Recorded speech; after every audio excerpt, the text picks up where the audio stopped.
Hey everybody, thanks for coming out. I'm Alex. Thanks for coming and supporting your local independent bookstore as well as this wonderful human. Tonight we have the pleasure of hearing from Michelle Cassandra Johnson to celebrate her new book, Illuminating Our True Nature, Yogic Practices for Personal and Collective Healing. Michelle will lead a yoga practice for y'all, then transition into a brief book talk including audience Q&A, and you can get your book signed at the back table at the end. Michelle Cassandra Johnson is an activist, social justice warrior, author, anti-racism consultant and trainer, intuitive healer, and yoga teacher and practitioner. We hope you enjoy the event. Thank you again. Remember, you can grab a copy of Illuminating Our True Nature up front after the talk if you have not already done so. All right. Thank you, Alex. Welcome, everyone.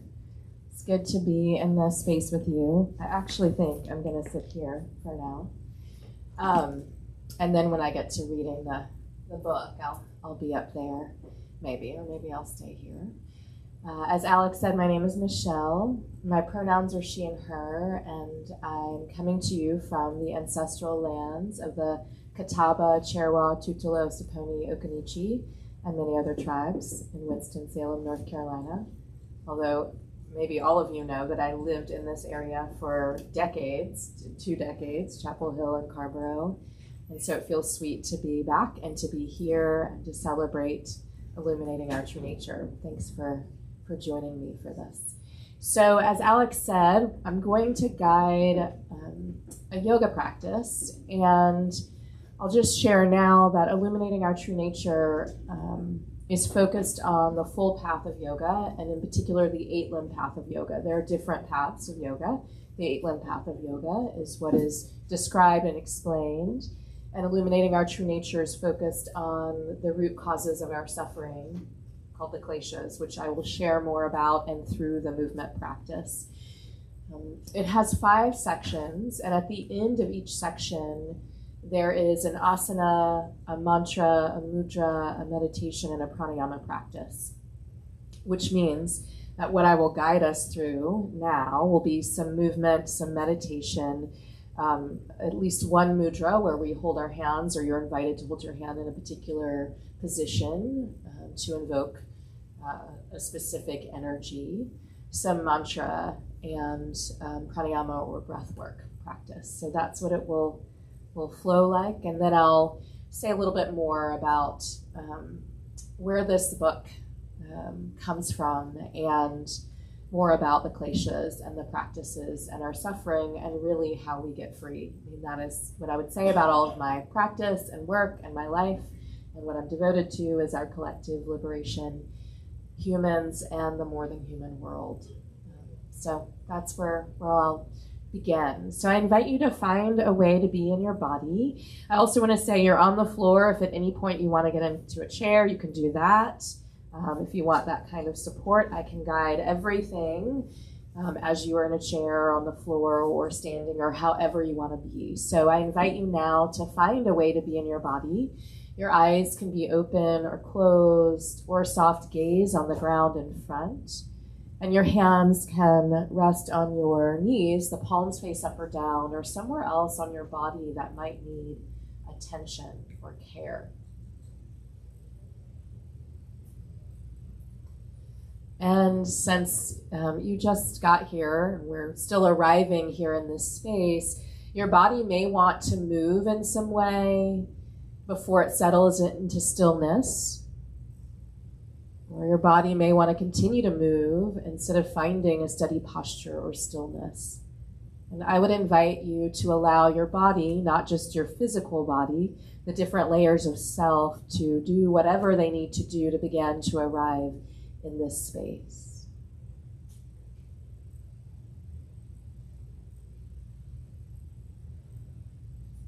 If it would feel supportive and helpful to take some deep, clearing, cleansing breaths, you can breathe in and open your mouth and breathe out with an audible exhale, marking your transition from your day or whatever you were doing prior to coming into this space, and now some awareness that you are here and we are here in this room.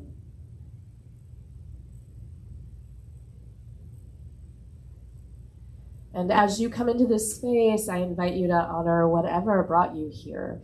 You saw my name, you saw the book cover, someone told you about this. I've known you for years and you're here to support me with this book and my work. There was some draw or call or pull that brought you here.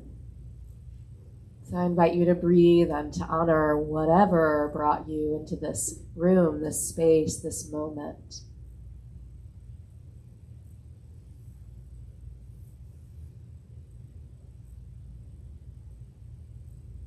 And now I invite you to begin to deepen and lengthen your breath in your body.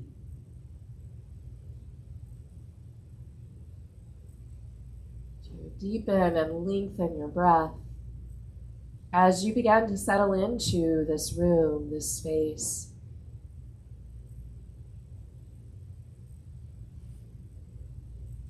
And as you deepen and lengthen your breath, perhaps you can deepen into the experience of breathing in community with others, of being in community with others. Maybe some known to you and some new friends, new faces.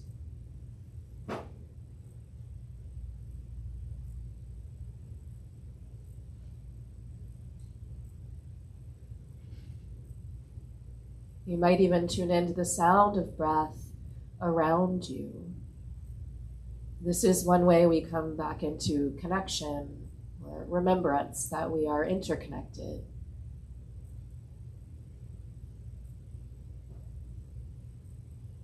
We tune in, we attune, we notice, we see and sense one another.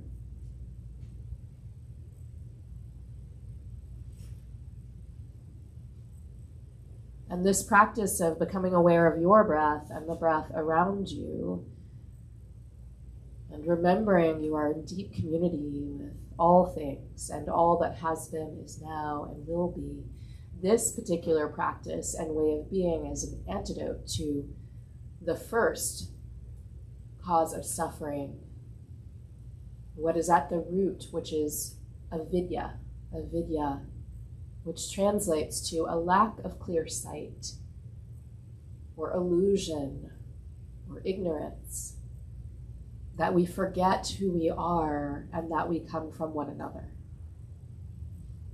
human and the more than human world. So I invite you into this practice of remembering, coming back into connection with yourself, with the beings in this space, with the beings who are in the bookstore browsing, the beings outside of this space, the land we are on now, the beings known to you and unknown.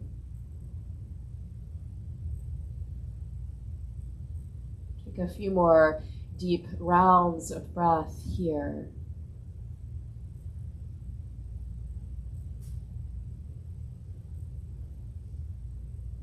Noticing what it is like, what it feels like to reconnect, to remember, to return.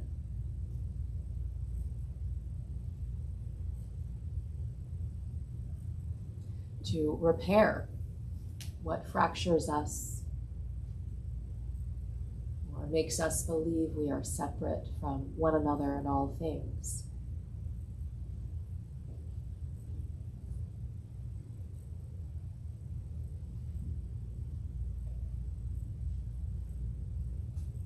And this practice is vidya, which avidya is the klesha, the root cause of suffering, the first one. This experience of separation, this belief that we are separate. Vidya is the opposite of avidya, and often translated actually as truth. The absolute truth that we are interdependent. And as I said, that we come from one another.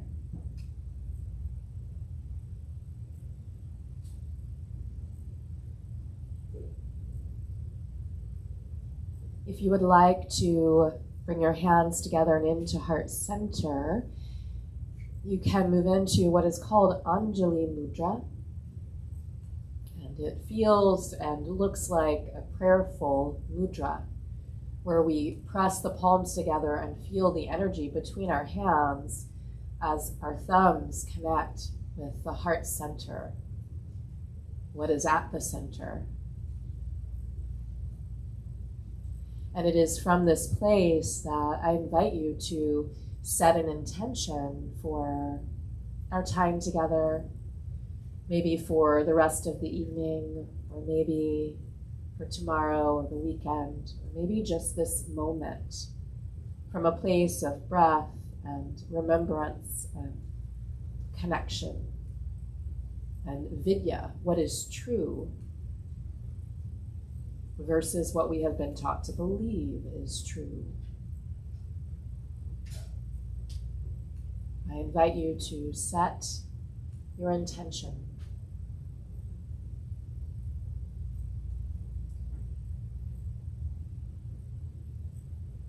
It is easier to set an intention when we understand avidya and how it's showing up, and lean into vidya, the truth, and remove the illusion and the delusion, I would say, that is present collectively and unfolding in this middle realm, the earthly realm. All that is in the way of us being free,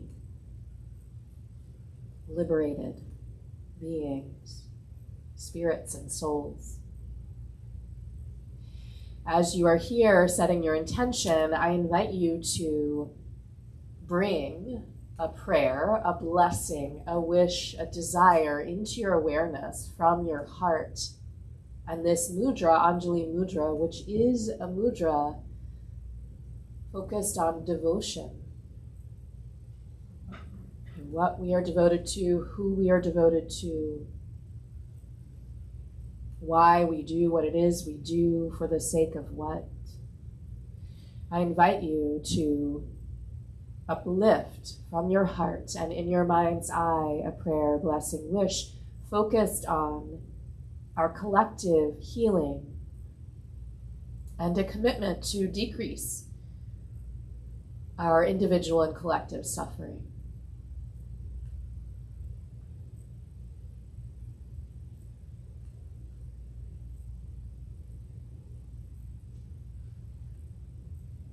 And to take 3 deep inhales and exhales, however you are in this moment, sealing your intention, your prayers and blessings to this time and place, our prayers and blessings and desires.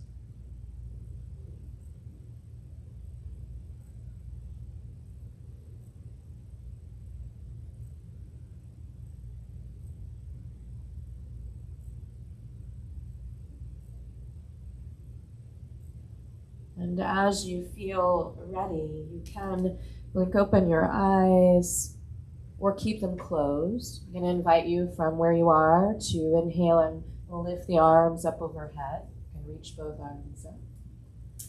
And drop your shoulders here, reach up through your fingertips, lengthen through the side body. I also want to say everything I offer is an invitation. So listen to your body. And as you exhale, I invite you to bring your hands back into your heart center, returning to Anjali Mudra. And this time as you inhale, I invite you to lift the arms up. And as you exhale, you can release your hands down to the ground. Hey, friend. And bring your chin in towards your chest, stretching your neck. Then inhale, lifting your chin, lifting your heart, reaching the arms either out and up or straight up. As you exhale, returning to heart center. So we're starting to move with the breath. As you inhale, reach the fingertips up. And you can move at your own pace. And as you exhale, I invite you to expand out, release your hands down, bring your chin in towards your chest. And one more round, inhale, reaching out and up. Your exhale, bring everything into the heart center. Your inhale, lift all the way up and feel yourself rise here. As you exhale, you can release your hands down, bringing your chin in towards your chest. And as you feel ready, you can bring your hands to your knees or keep them on the earth and lift your chin. The palms can be face up or face down. Take a deep breath in here and breathe out. And as you breathe here, I invite you to feel the energy drawing up from the earth and into your body, all the way to the crown of your head and beyond. And as you exhale, feel the breath empty and the energy move down through the body back to the earth. We're connecting to the central line and the energy flowing through us, rising up to something bigger than us, and then regrounding and feeling our connection to the earth. What is underneath us, what is around us, what is inside us. So feel this flow of energy. And the upward energy as we breathe in is prana. The downward energy, apana, that return to the earth. And so we can tap into what is above and what is below. Avidya is the first klesha. The second klesha, or root cause of our suffering, is ashmita, which is an over-identification with ego, with identities, with our humanness, so much that we forget we are spiritual beings, that we are divine, or whatever word you might use to describe divinity. Sometimes I use the word humanity. So as we breathe here and connect to what is above and what is below, there is a reminder that we are here with souls connected to the earth, that energy of descending and of purpose and of grounding in our purpose, and that we are spirits and ascending, connecting to source and that which is bigger, that we need soul and the body and purpose and spirit as we are here in the middle. Take 3 more breaths, feeling the prana and the apana, the flow of energy.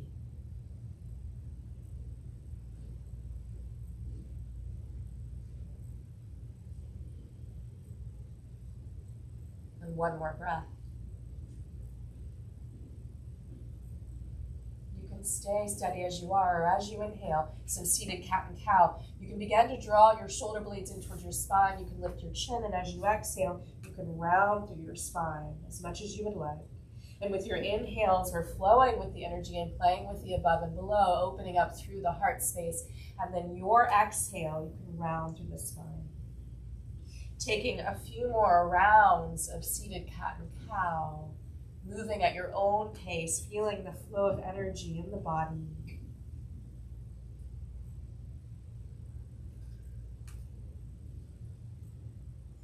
You might feel the space between your inhales and exhales.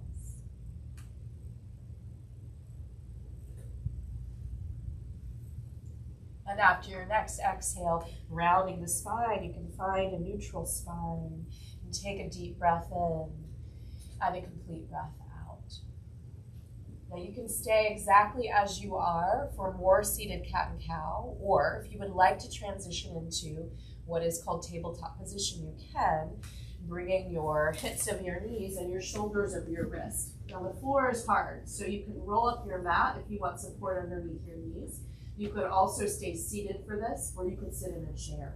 We're just taking cat and cow here. So as you inhale here, you can lift your belly, and lift your heart, let your belly drop and tailbone lift, and then you round. It's that same motion we were doing before seated, lifting the heart, let the belly drop, the tailbone lift, and then rounding through your spine. Take your time here, move at your own pace, and begin to flow with the breath. Maybe some bigger movements in the body. So avidya is the first klesha, this belief that we're separate. The second one, ashmita, this over-identification with humanness and this human experience, our identities and our ego. So we are in this experience of I-ness instead of we are. And we think all that we are is this body, are these identities, which are important, not the whole of who we are. Take 3 more breaths. The third klesha is raga, and the fourth is devesha. Raga is an attachment to pleasure. Devesha is aversion or avoidance. I'm bringing this up now because we're flowing with the energy and the breath, and raga and devesha really point to everything being temporary. Okay? This moment, I will not be able to recreate it.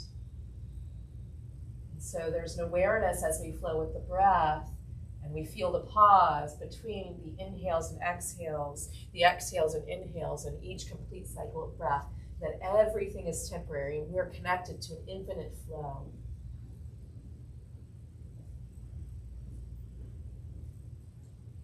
One more breath. And you can find a neutral spine exactly as you are. You can stay seated, or from tabletop, take a deep breath in. And I'll invite you to move into child's pose, balasana. Here, you might bring your knees wide or close together, and you can press your seat back. If you prefer to be on your back, you can hug your knees in towards your chest. And you can stretch your arms forward or bring them down by your side.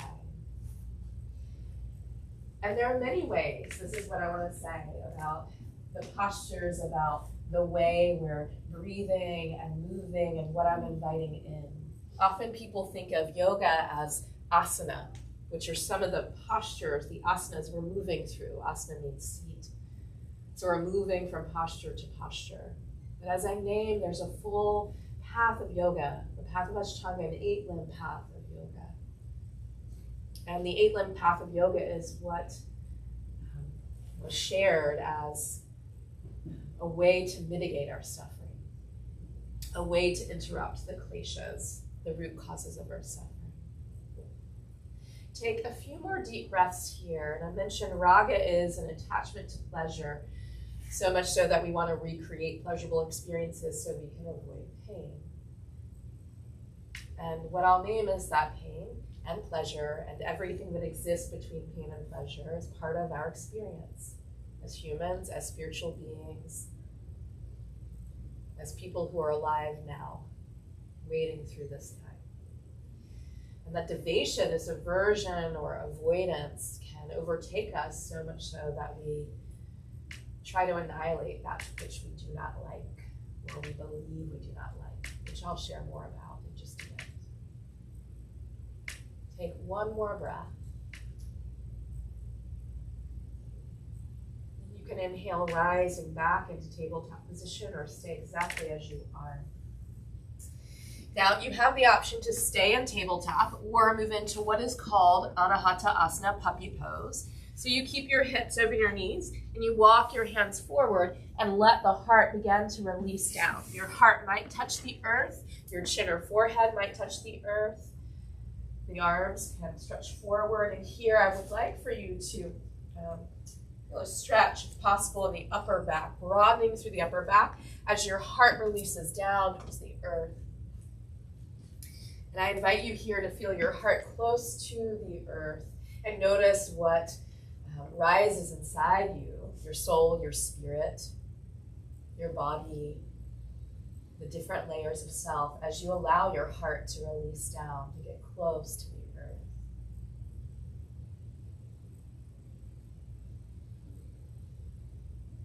And if you're having an experience of like, I don't like this posture, I don't really want to be in it, you might breathe and notice and remember that we're not going to be in it forever. And there might be some medicine from allowing our hearts to be close to the earth and to allowing ourselves to encounter something that may feel uncomfortable, we may label as something we dislike. And if you're enjoying this, right, you love this, and you feel your heart close to the earth and you're stretching and the breath is deepening, you can breathe into that as well, knowing that we're going to change the posture in just a moment. And that tomorrow, if you move into this posture, it will feel different. Even later tonight, it will feel different. So again, everything is temporary as we are in the cosmic unfolding and infinite flow of it all. One more breath here. As you inhale, you can rise back into tabletop position. Now, you can stay here, or if you're feeling like you want a downward facing dog, you can move into down dog or something else. It's not a requirement. If you want that, it's an upside down V, and you tuck your toes and you lift your hips and you might bend your knees. Or you might move it around. Taking a few breaths, grounding through your hands, releasing your heels, stretching as you would like, however you want to be here now.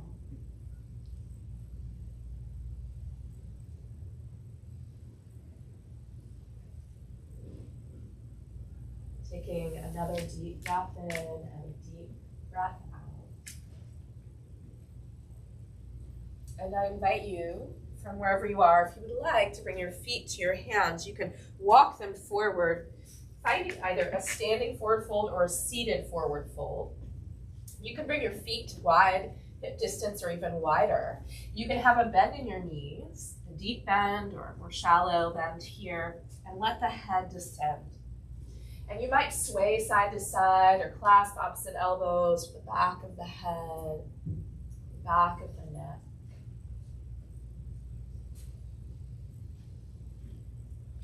Taking a few breaths here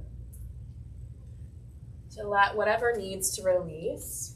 Maybe imagine dropping that, releasing it, giving whatever needs to go back to the earth, allowing it to be composted, while also considering relationship and reciprocity with the earth, since it does such challenging work for us and with us. 2 more breaths.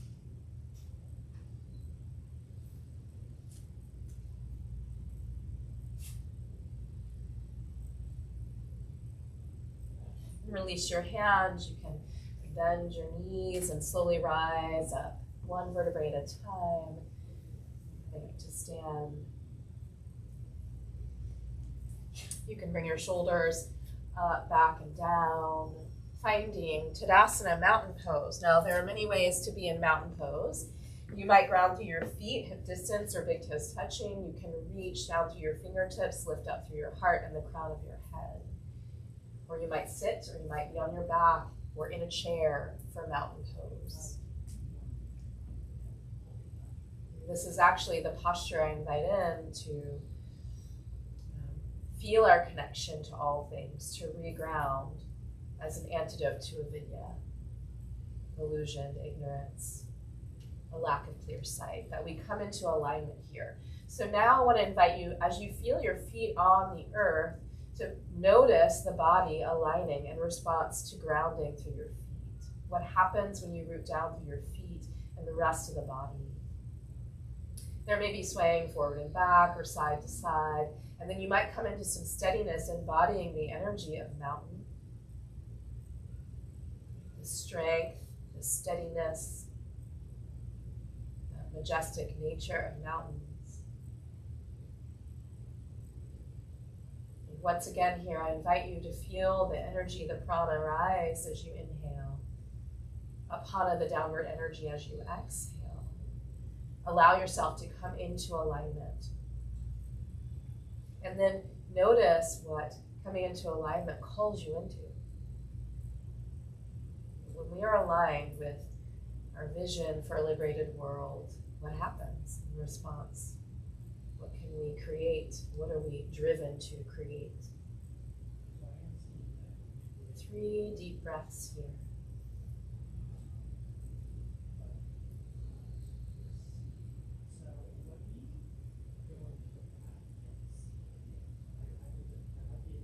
One more breath.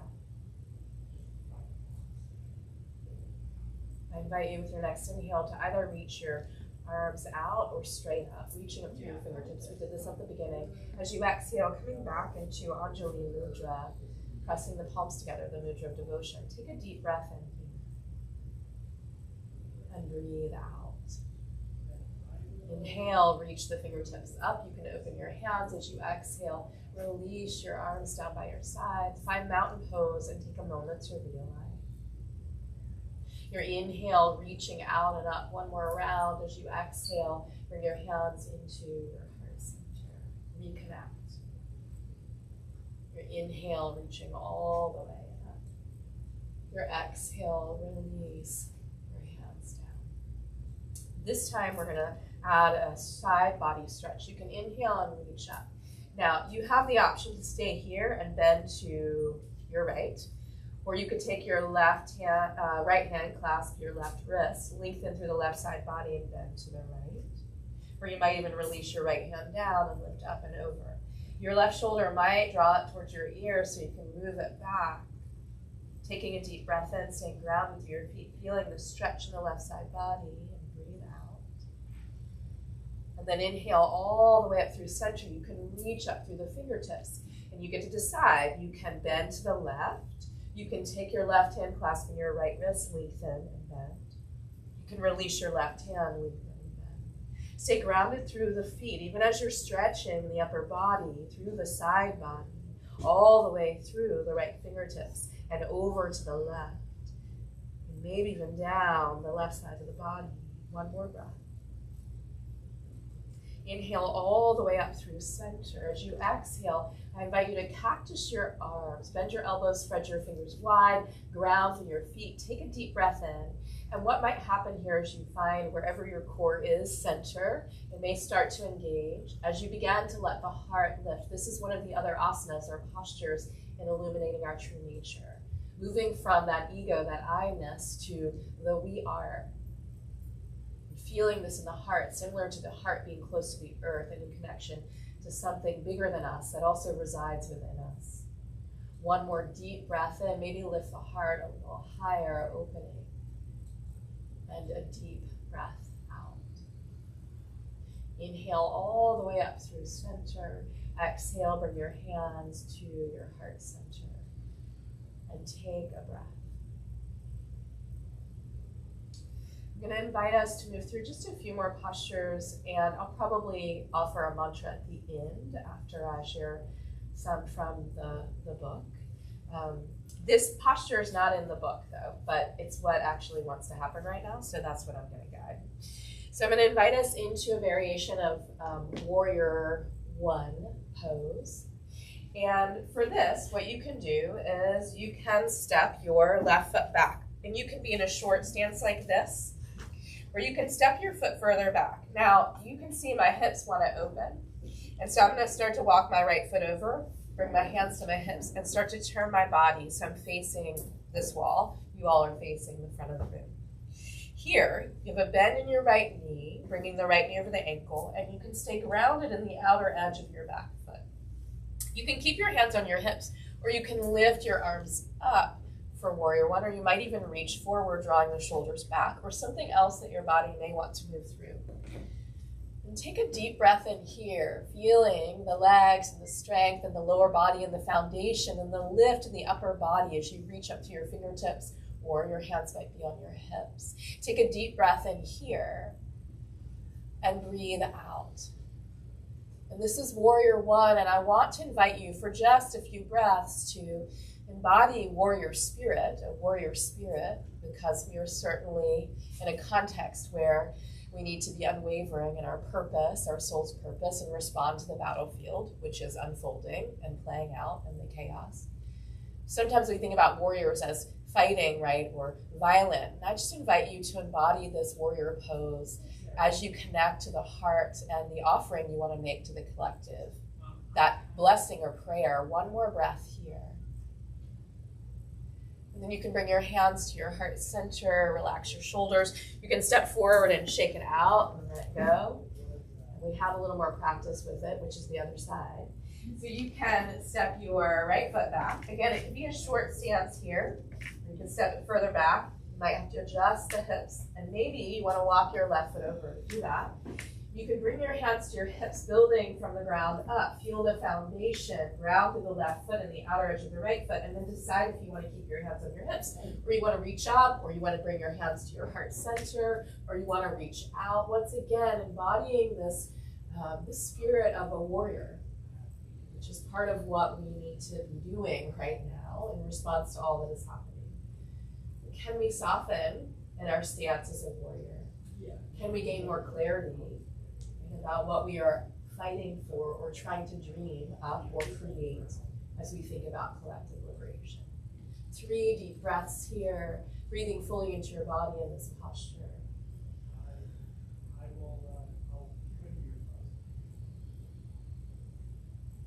And then you can bring your hands to your heart center, You step forward, you can shake it out, you can let that go. Anything that you need to do or shake out. Once again, I'll invite you to find mountain pose, Tadasana. So begin to transition. Find Tadasana. Realign both feet, right? Here, grounding. Let the body come into alignment.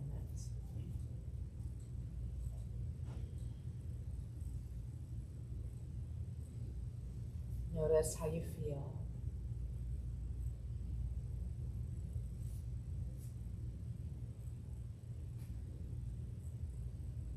Return to your intention and your offering.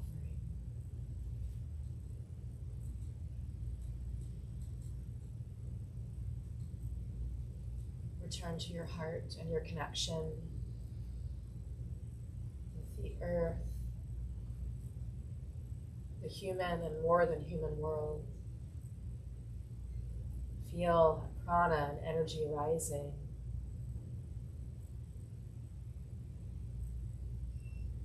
And the drawing back down to the earth.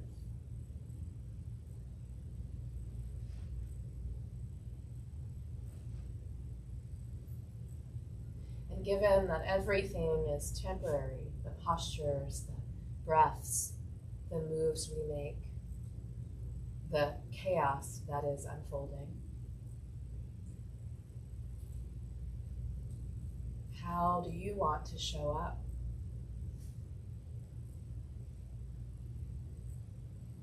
For the cosmic unfolding and all that we're being asked to hold and wade through and celebrate and mourn and be with, build our capacity to be with. How do you want to show up? We have limited time in these bodies, even as our souls are everlasting.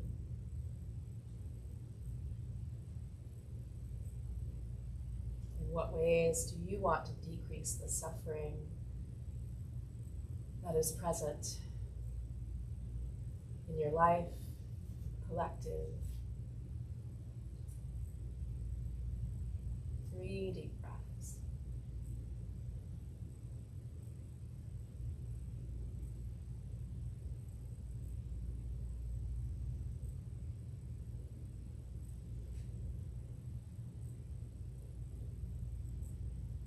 And as you feel ready, you can gently release the posture. Notice the release.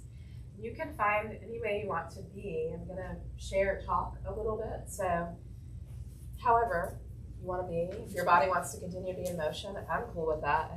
That's awesome. Do what you need to do.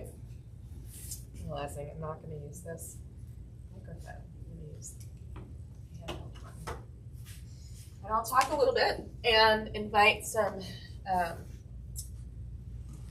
questions or things you want to share.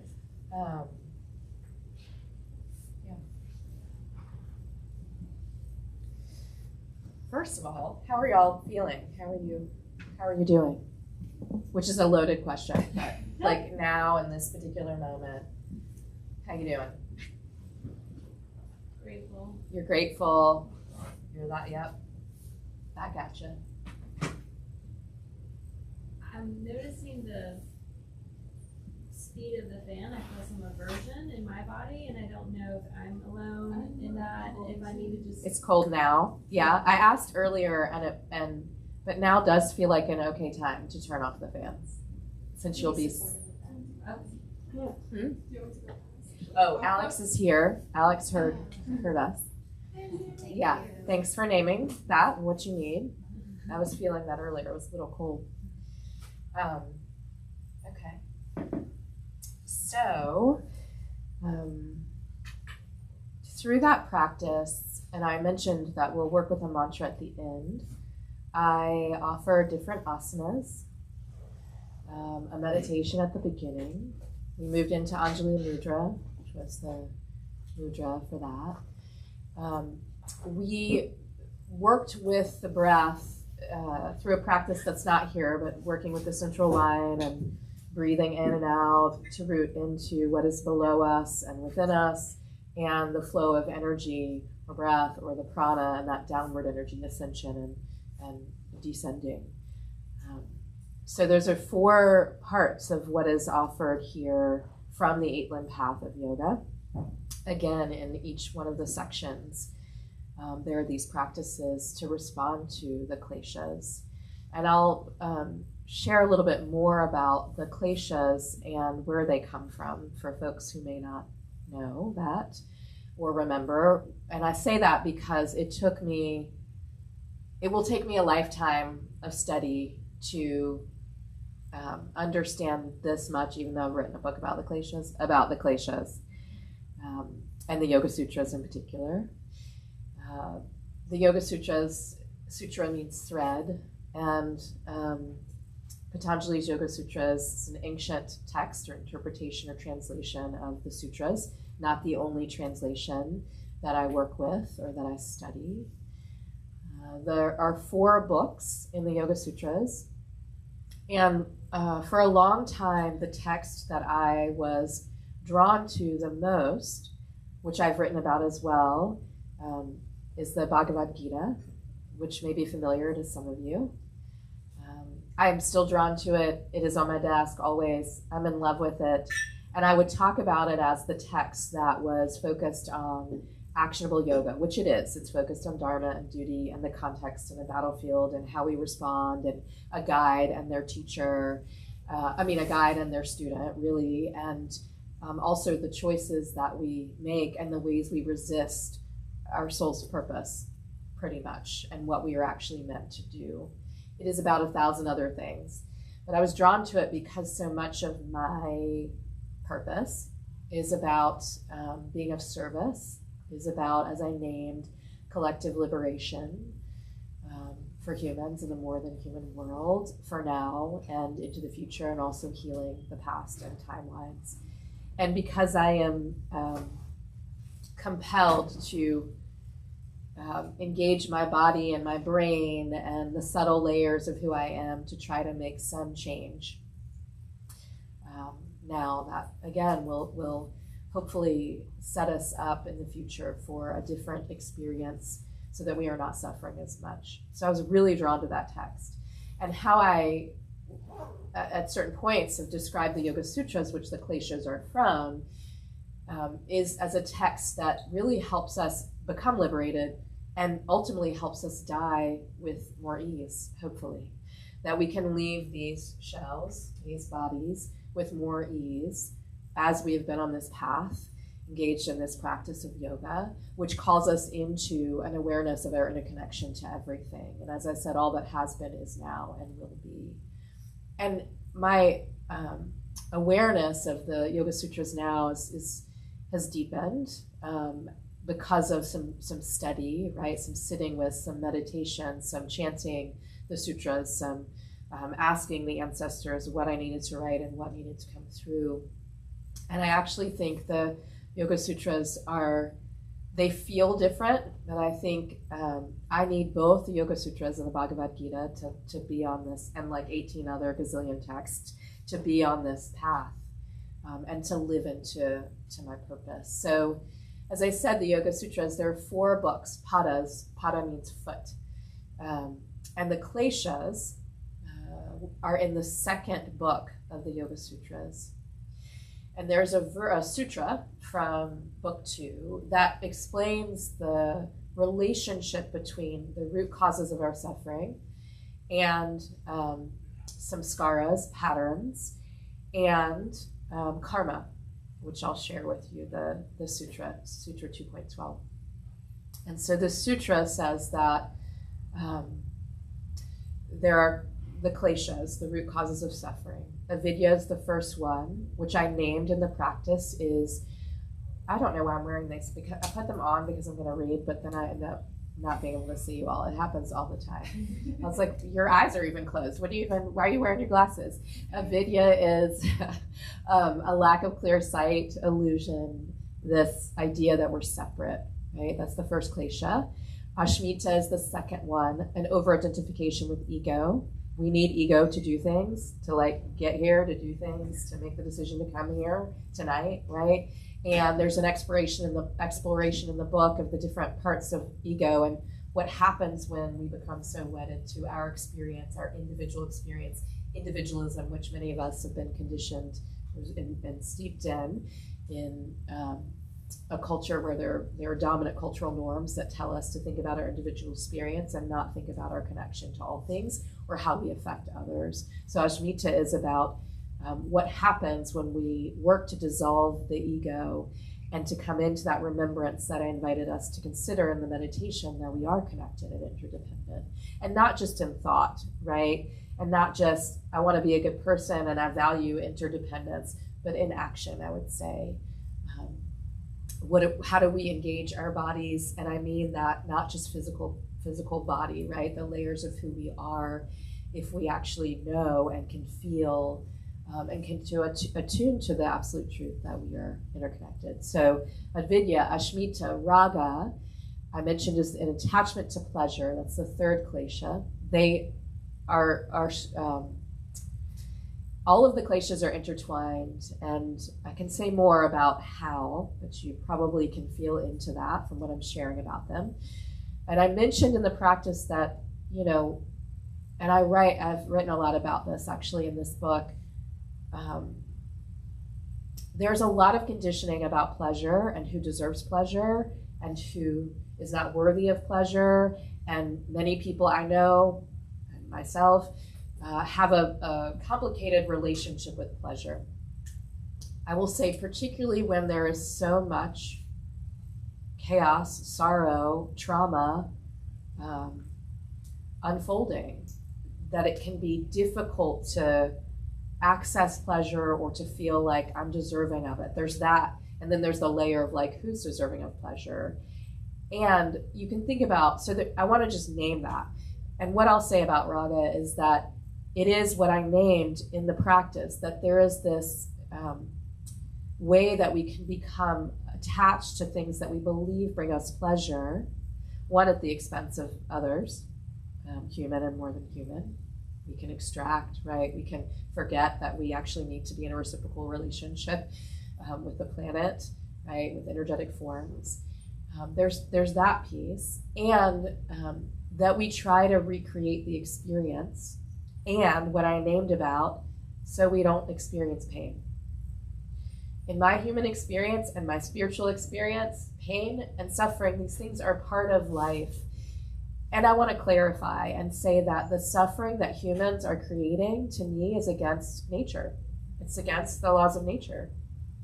And sometimes I get confused about that, and I accept, suffering is part of life, as if I can't do anything about it.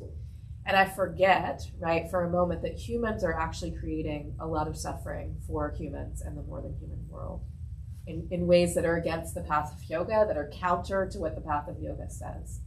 So I just want to clarify that, like, sorrow and pain are part of what it means to be alive in this middle realm on earth. And there is a way that we need to, and this book calls us into it, disrupt suffering that we are creating for ourselves and for one another and for the more than human world. And this 8-limb path is part of what can help us do that.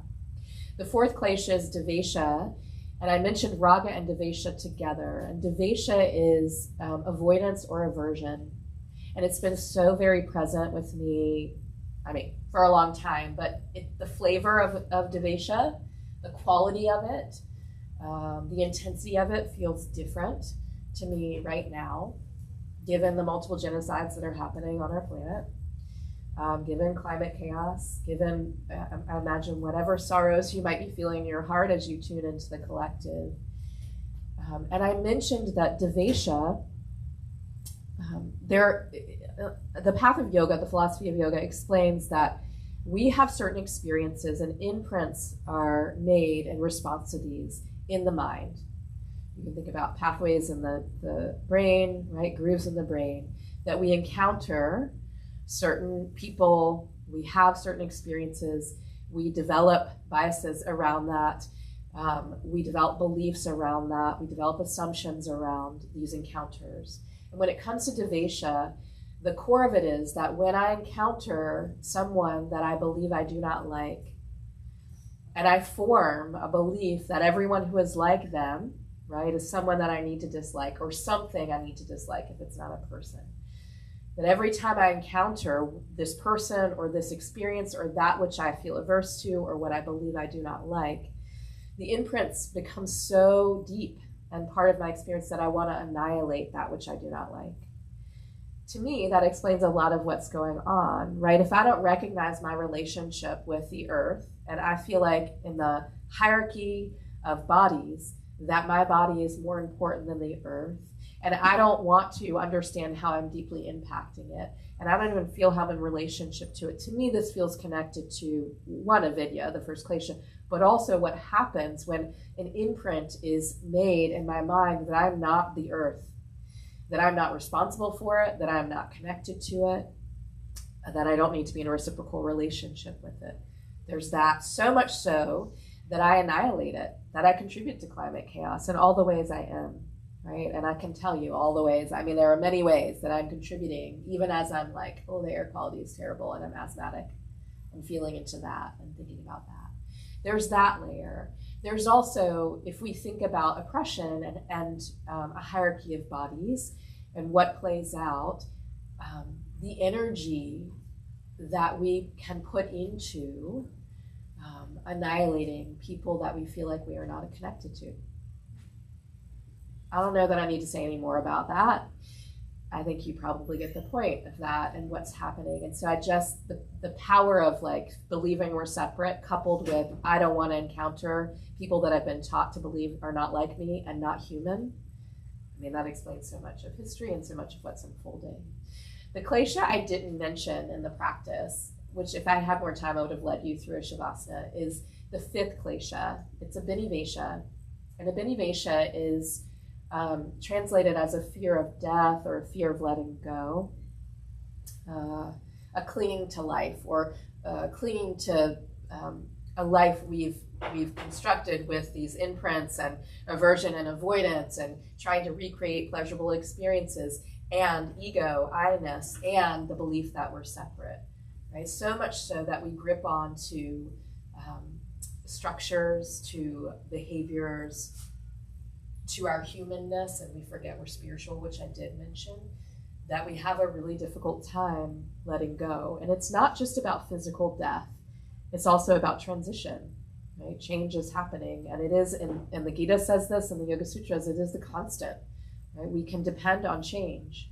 We are changing right now, we are aging right now, we are dying right now, we are alive right now. All of these things are true, and Abhinivesha is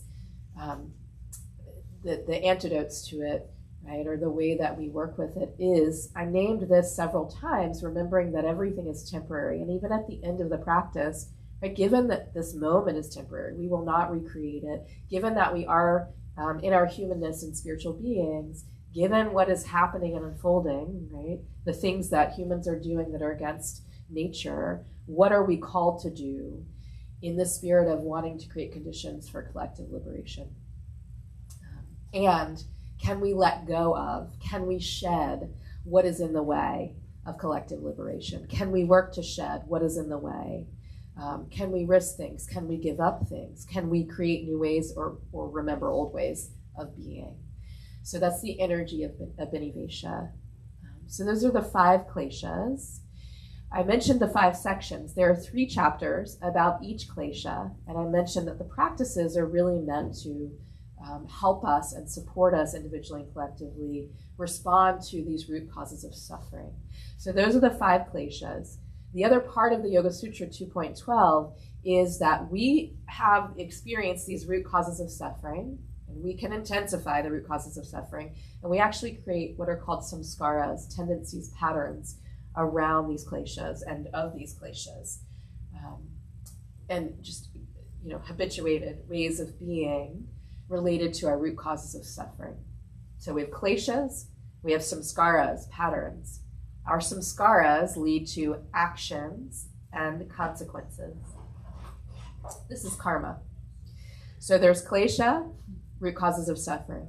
The tendencies that are centered on these root causes of suffering. The actions we take because of our pattern behavior and conditioning connected to our suffering. and the consequence to our actions, which I named some of the consequences. I'm sure we could sit here and name a lot more if we tune into what's unfolding, our karma.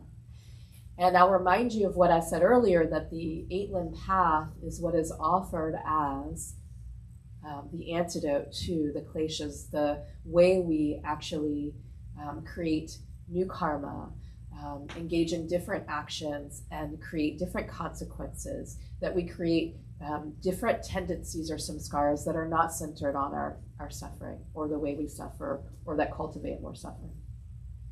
So that is the connection between the kleshas, the patterns. And I'd invite you to think about this for yourself, and karma. And I often wonder what would happen if we more fully engaged in whatever practice, path. Yoga is a way of living. So whatever spiritual practice or path, if we connect it to what we're devoted to, if we believe and value, believe in and value collective liberation, I often wonder about the karma we could create together with one another, and that this path is really meant to do that. The other thing I want to say about karma is that in yoga, the belief is, until we've resolved what we need to resolve, which would mean that we actually create some new tendencies and we actually disrupt suffering, that each time, and I believe this, and you don't have to, but when we are reborn, if we haven't resolved what we need to resolve, then we remember all of our karma when we come in. And that engages us once again on this path of the kleshas, and that we have an opportunity to work with our suffering in a different way and to mitigate suffering through this path of yoga. And then eventually, and I don't know, right, if or when this happens or how it happens, that we resolve, right, the karma, so we're not being reborn again and bringing in that karma which creates a lot of pain for us from birth. So that's what I want to say about the kleshas.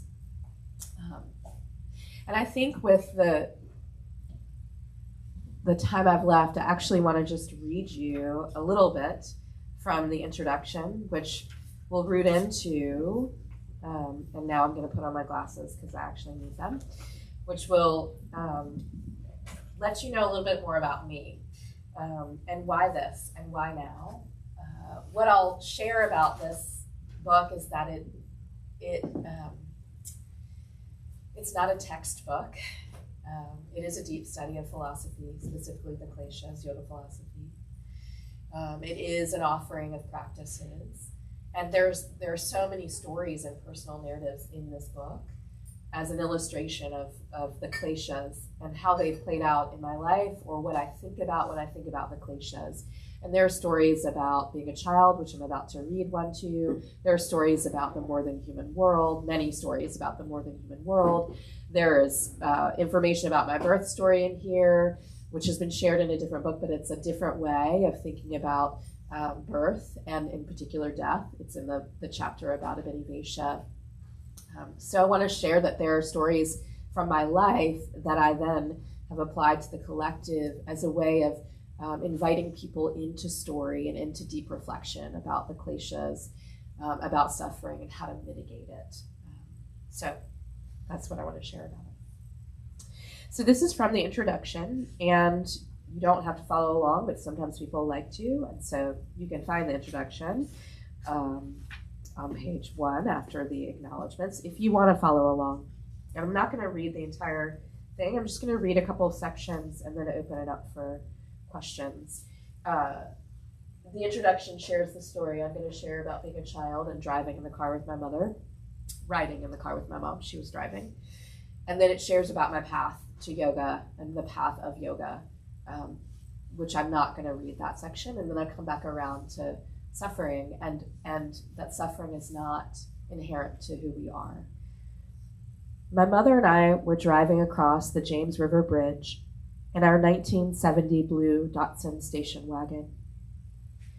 We crossed over the bridge and were about to head down near the river en route to our home.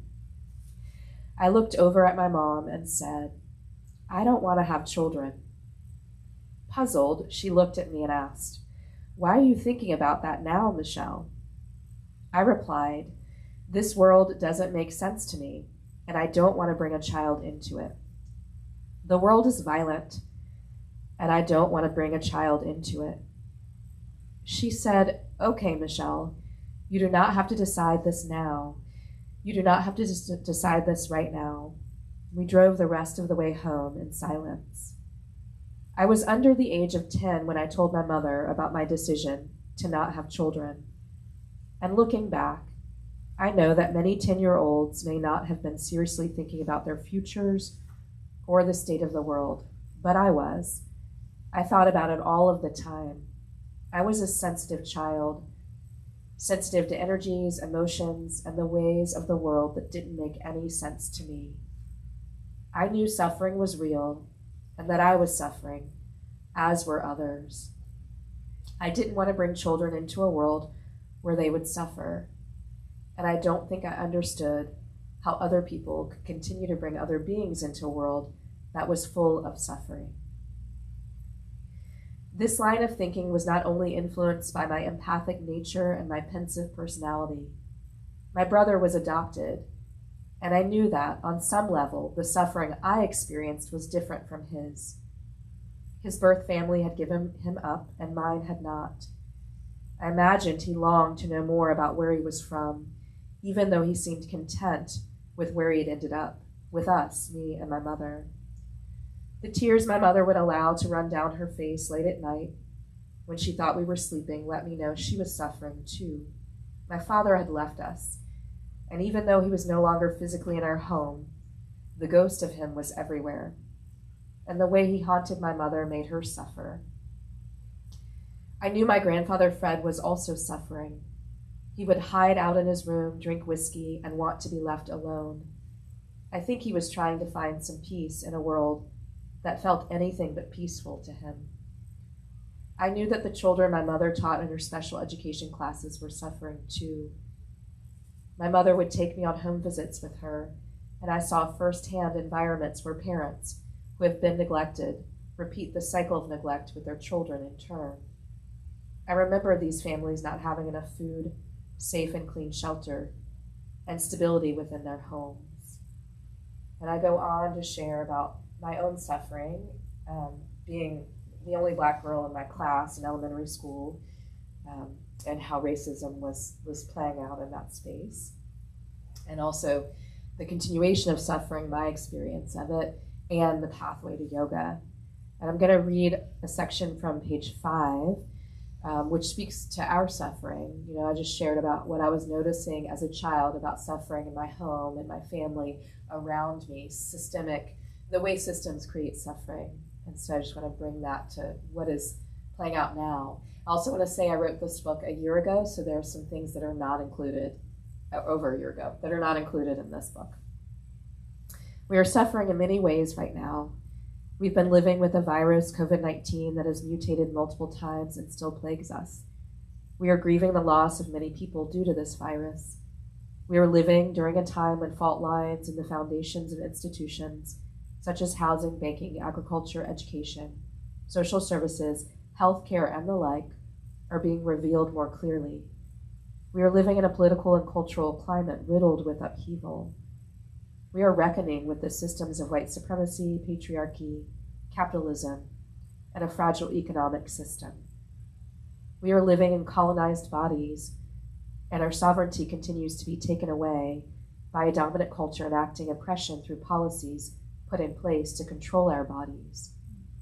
We are living with colonized minds that lead us to believe our individual care is more important than collective care.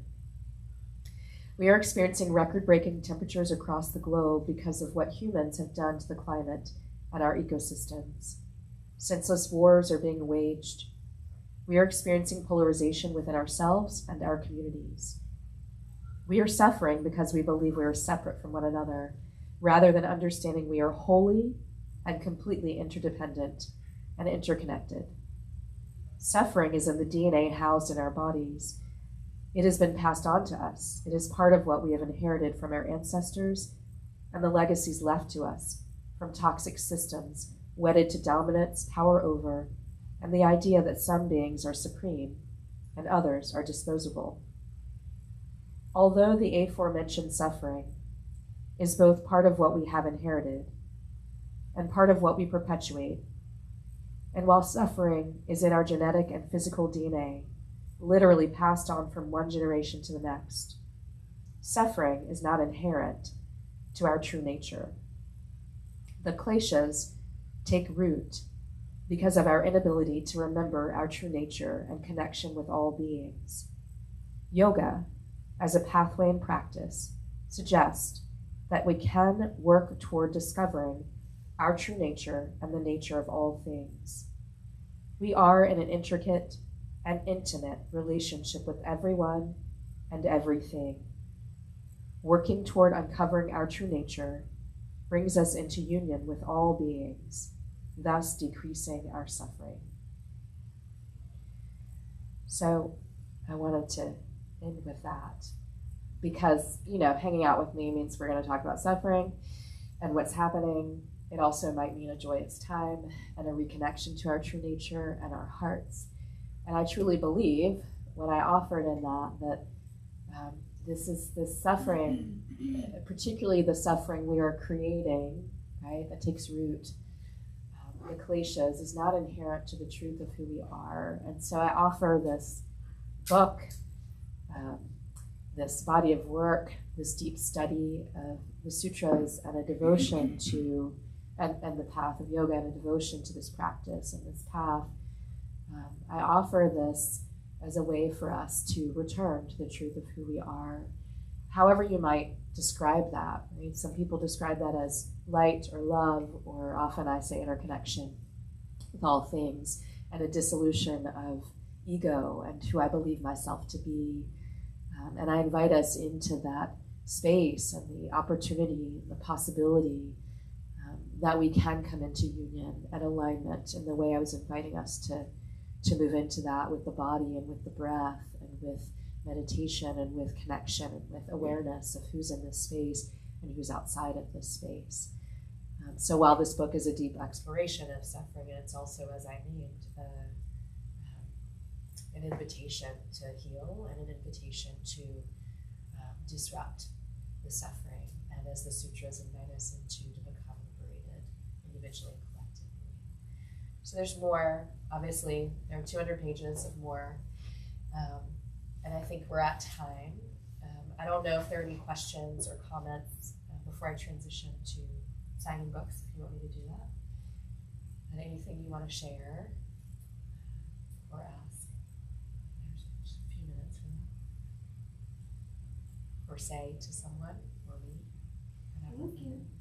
Thank you. Thanks for being here and showing up and practicing and supporting this work.